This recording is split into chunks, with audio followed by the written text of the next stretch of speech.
We are at the A2 wind tunnel in Mooresville, North Carolina. We're doing aerodynamic testing today at the facility. This is our final test to prove out all of the modifications we've made. We've been here several times testing prototypes. You know, we got into the A2 tunnel, and it was the first time I got to see the bike. It looks fast, and I got to hammer away in the tunnel for a while. The first thought is, wow, that bike is aerodynamic, just slick and smooth and fast. We had some of our top athletes here, and that's really the first time they've seen the bike firsthand. Any type of testing, you're always trying to control variables. When doing bike aerodynamics, the majority of the drag is from the rider himself. So we look at positioning them. There's a balance of how aero we can get them versus how much power they can put out. After all 3 years seeing the results today, it's all come together, and I couldn't be happier. We've got one of the fastest bikes in the industry.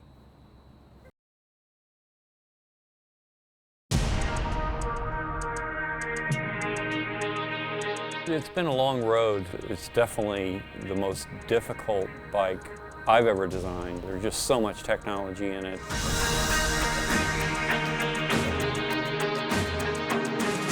But one of the things setting out was we wanted to make a bike that would fit the rider instead of force the rider to fit the bike. Being properly fit on your bike is huge because people get so caught up in the aerodynamics and everything that you could be in a super fast position, but then you're unable to run.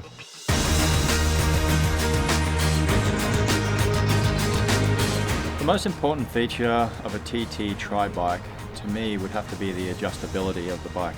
With my height, adjustability of the front end is crucial for me to find the right position.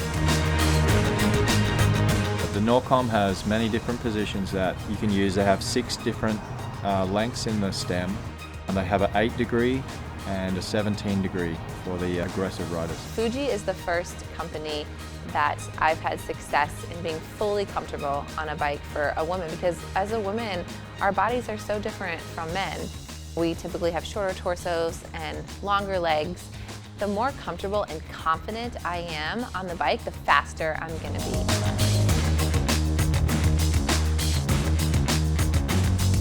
Races like 70.3 and Ironman, comfort is definitely a key to being fast over the whole distance. Having the adjustability in the bike to just on the fly be able to make changes on the same bike, it's going to give you a lot of opportunities. Probably the most important feature to accomplish in this bike was having a bike that could be used by a Pro Tour rider who rides in an extremely low position, but yet be suitable for the wide berth of the market.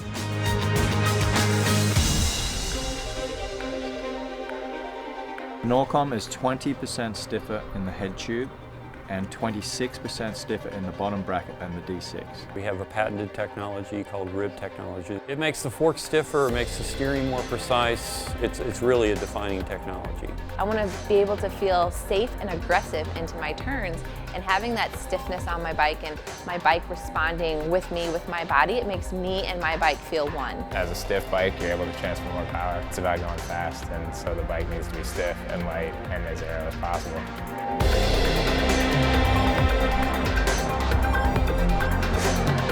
So the neat thing about somebody like Fuji coming in, you see where they began when we started doing testing for them. They learn from what they test, and then they come back with changes. So you're always seeing a continuous improvement. That's what manufacturers should be doing. You always want to have a better product in the end.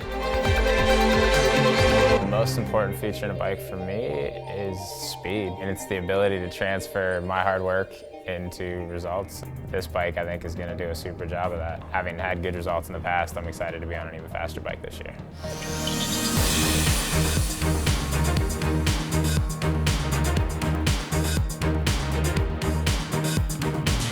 The cool thing about the bike industry, in my opinion, is the rules are wide open. Manufacturers want to go about reducing the drag. We're going to try this tube shape, we're going to have this top tube, but then it's neat to put in the tunnel and see the numbers actually make sense. And in some cases, the numbers are pretty impressive. Some of the hardest elements to accomplish on this frame were blending the fork into the down tube and making the air flow smoothly from the fork to the down tube and over the frame.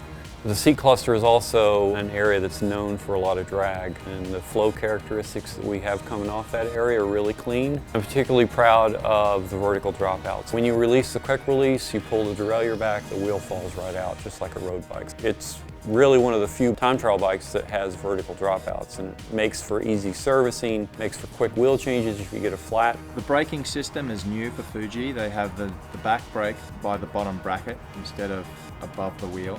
And the front brake is also behind the fork, which is super aerodynamic. They're easily accessible, so they're more easily adjusted than a fully integrated or enclosed brake. They have great power, they have great modulation. We wanted a bike that was stiffer, definitely more aerodynamic, and had a lot more adjustability to it. And I'm happy to say that we've accomplished all of that. But I love just getting into that rhythm and that zone and pushing myself to the limits. I think for me, that's just kind of the place you go. I mean, things sort of slow down. You really do just see the road and the course ahead of you. When I'm riding the Norcom and I get into my zone, I hear nothing but the wind and I feel nothing but speed.